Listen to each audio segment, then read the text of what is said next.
I never thought I'd find myself in a church basement at midnight, but grief does strange things to people. The metal folding chair creaked beneath me as I shifted uncomfortably, surrounded by other lost souls in our little circle. The fluorescent lights hummed overhead, casting harsh shadows across unfamiliar faces. This was my third Healing After Loss support group meeting at First Light Fellowship, and something felt different tonight. Wrong. Sister Margaret sat directly across from me, her silver cross necklace catching the light as she spoke softly about finding peace through community.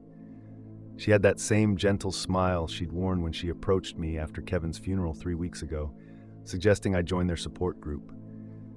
I'd been so desperate then, so alone after losing my brother to what the police called a hiking accident.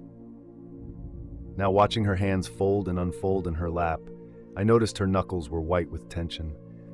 Around 2 a.m., long after the meeting should have ended, I found myself helping stack chairs while others lingered. They all seemed to be waiting for something. Through the small basement windows, I could see fog rolling across the parking lot. Sister Margaret touched my shoulder, making me jump. "Sarah, we'd love for you to join us for our special late-night fellowship. You're ready for the next step in your healing journey." I followed the group down a narrow hallway I hadn't noticed before, past an old bulletin board covered in faded announcements. My phone had died hours ago, and the silence felt heavy.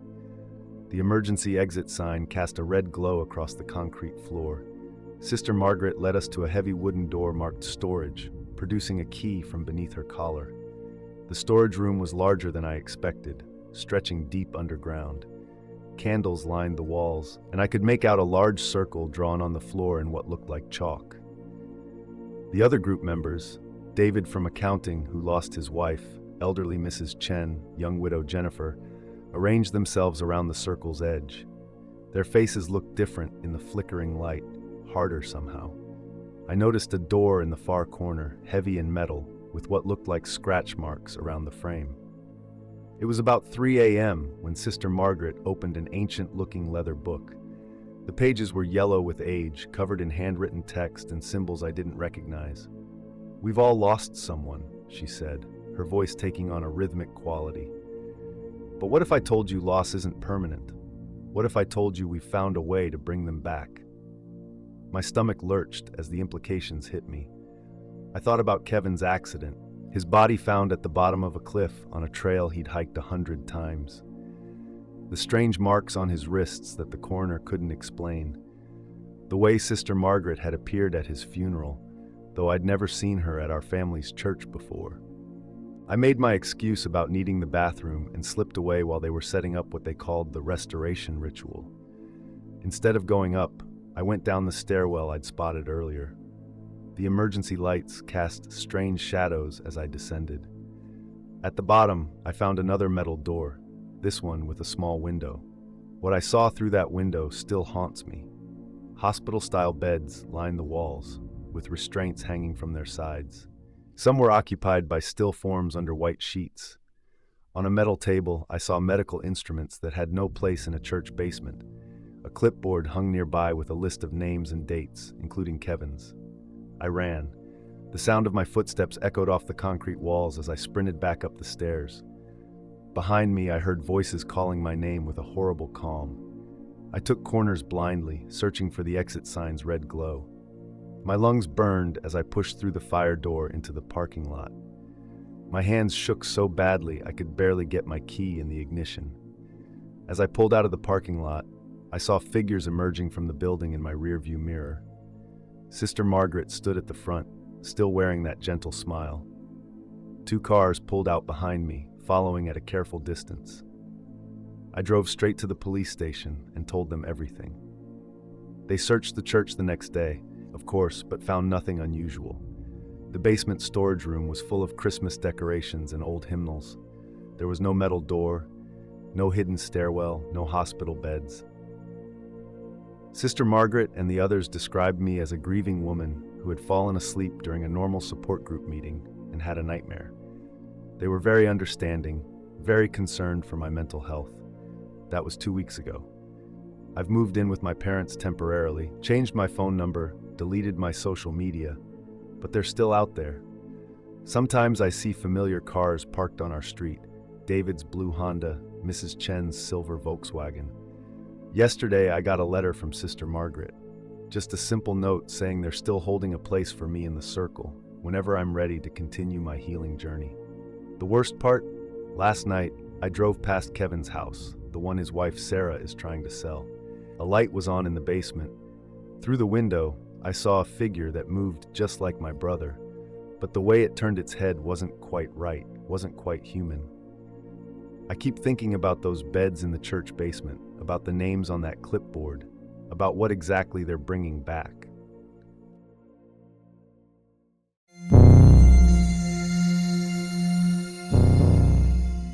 Paradise Acres looked exactly like their Instagram photos. 20 acres of pristine organic farmland with a quaint white farmhouse as its centerpiece. As our car pulled up the gravel driveway, my sister Emma bounced excitedly in the passenger seat. "See, Rachel? I told you it was perfect." I nodded, trying to ignore the knot in my stomach. After 6 months of Emma raving about this sustainable living community, I'd finally agreed to visit for their weekend retreat program. Around 6 p.m. we were greeted by Thomas, the community's founder. He had that magnetic presence you'd expect from a former tech executive who'd found a better way. His gray hair was tied back in a neat ponytail, and his warm smile never quite reached his eyes as he watched members harvesting the last vegetables of the day. Everything was picture perfect, maybe too perfect. Dinner was served at long wooden tables in the main house's communal dining room. The vegetables were indeed incredible, all served in handmade pottery bowls. But I noticed how the members waited for Thomas to take his first bite before starting, how they seemed to compete for his attention, their laughter a bit too bright, their smiles a bit too wide. Emma fit right in, hanging on his every word about environmental stewardship and returning to natural ways. After dinner, I volunteered for kitchen duty, hoping to get a better sense of the place. It was about 9 p.m., and most members were heading to the evening gratitude circle. The kitchen was industrial scale, with huge sinks and endless rows of preserving jars. As I washed dishes, I overheard 2 members talking in the pantry. "The new batch needs to be ready before the full moon," one whispered. "Thomas says we can't waste another cycle." Emma and I were assigned a small room in the women's dormitory. She fell asleep immediately, but I lay awake, listening to footsteps in the hallway. Around midnight, I heard chanting from somewhere on the property. When I looked out our window, I saw figures moving through the fields, carrying what looked like farming tools. But who farms at midnight? I waited until Emma's breathing was steady before slipping out. The moon was bright enough to navigate between buildings. The chanting led me to the largest greenhouse, the one Thomas had skipped during our tour. Inside, I found something very different from their advertised organic vegetables. The setup was industrial, with specialized growing equipment I recognized from my years as a botany researcher. They were cultivating something I'd never seen before, something that looked pharmaceutical rather than agricultural. The back of the greenhouse connected to a converted barn. Through its windows, I saw laboratory equipment that had no place on an organic farm. Centrifuges, chemical analyzers, industrial dryers. On the walls hung charts tracking phases of the moon alongside chemical formulas. A woman in a lab coat was measuring something from the plants into careful doses. It was about 2 a.m. when I heard the truck. I ducked behind a compost bin as headlights swept the area. A pickup I didn't recognize pulled up to the barn's loading dock. Men started unloading crates, their contents clinking like glass vials. Thomas appeared from nowhere, supervising the delivery with business-like efficiency. This was no barefoot farmer. He moved like the CEO he used to be. I inched closer, using the equipment as cover. Thomas was talking about distribution networks and market testing. "The first batch performed beyond expectations," he said. "The effects were stronger than anything Big Pharma has and completely untraceable. Our buyers are very pleased." Someone mentioned FDA regulations. Thomas laughed. "That's why we're here, not in a corporate lab. No oversight, no paperwork." I must have made some sound because Thomas suddenly stopped talking. I ran, crashing through the nearest cornfield. Behind me, I heard him say calmly, "Find her." Flashlight beams cut through the darkness. I had no idea where I was going. All the fields looked the same at night. My foot caught on something and I went down hard. As I pushed myself up, my hands sank into soil that felt wrong, crystalline. The corn here was different too. Mutations I recognized from my research into banned agricultural experiments. The pieces clicked together, the careful moon cycle tracking, the pharmaceutical setup, the untraceable effects. They weren't just growing illegal drugs, they were developing something new. Something worse. I made it to my car, thanks only to the self-defense classes I'd taken after my last bad relationship. The sound of engines starting pushed me to drive faster than I should have on those dirt roads. In my rearview mirror, I saw multiple sets of headlights. They followed me until I hit the highway, then dropped back one by one. The police were useless, of course. They did a cursory inspection of Paradise Acres the next day and found nothing but a legitimate organic farm running a New Age retreat center. Thomas showed them all the proper permits. The greenhouse contained only vegetables. The barn was full of farming equipment. No laboratories, no strange plants, no pharmaceutical operation. Emma wouldn't leave with me that night. She didn't answer when I banged on the dormitory door, and she's still there now. Her messages are strange, talking about purification and higher purpose. She says I'm paranoid, that I imagined everything. Maybe she's right. Maybe the stress of my recent divorce really is affecting me more than I thought. But I know what I saw. I've started researching Paradise Acres more thoroughly, tracking police reports from nearby towns. There's a pattern of missing persons, of unexplained behaviors. Stories about people changing after visiting the farm, about new designer drugs with impossible effects. Some local doctors reported treating patients with symptoms they'd never seen before, who disappeared before follow-up appointments. Yesterday, I received a letter from Thomas.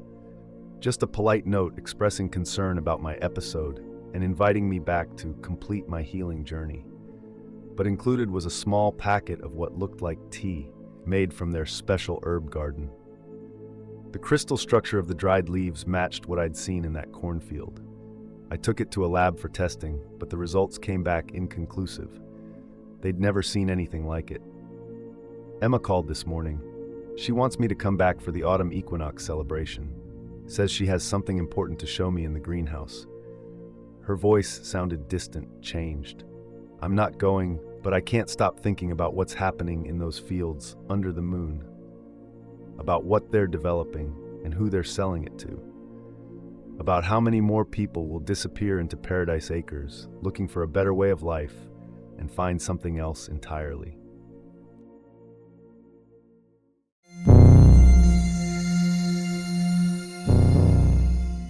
The Eternal Youth Wellness Center didn't look like a typical cult headquarters.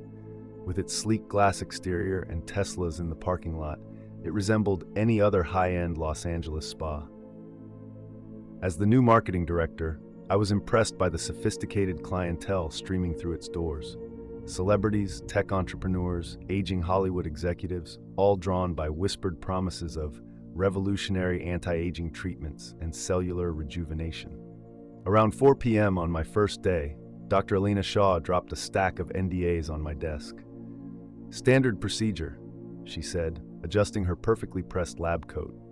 The founder and lead researcher had the kind of ageless beauty that made her impossible to place, somewhere between 35 and 55. I noticed her eyes lingered a moment too long on my face, like she was assessing something beneath my skin. The marketing materials were vague about what actually happened in the treatment rooms.